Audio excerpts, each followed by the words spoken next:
గోపాలపురం నియోజకవర్గంలో దాదాపు ఎలక్షన్ వేడి వాతావరణంతో పాటు అది కూడా పెరుగుతూ ఉంది రోజు రోజుకి. మేము ఏ గడపకి వెళ్ళినా ఏ ఊరికి వెళ్ళినా ఈ రోజున జగనన్న అందించిన సంక్షేమ పథకాలు అంటే ప్రతిపక్షానికి అది సంక్షేమ పథకంలానే కనిపిస్తుంది తప్ప ఈ రోజున జగనన్న ఇచ్చింది సంక్షేమ పథకాల రూపంలో ఆ కుటుంబంలో ఉన్న అవసరాలు తీర్చడం జరిగింది. సో అవసరం అనేసరికి ఈ రోజున ఒక కుటుంబంలో ఒక కష్టం వచ్చినప్పుడు సాధారణంగా ఆ రక్త సంబంధులు స్పందిస్తారు.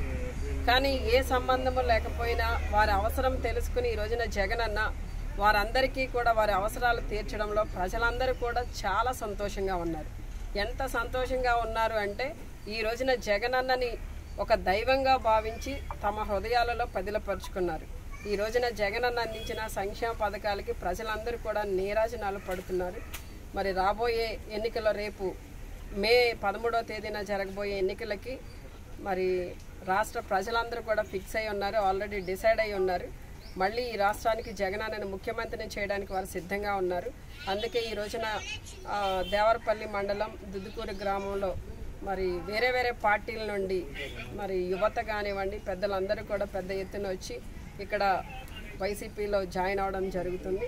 ఈ గ్రామంలోనే కాదు ఎక్కడ వెళ్ళినా ప్రతి గ్రామంలో కూడా ఈ రోజున జాయినింగ్స్ అనేవి ఉంటున్నాయి.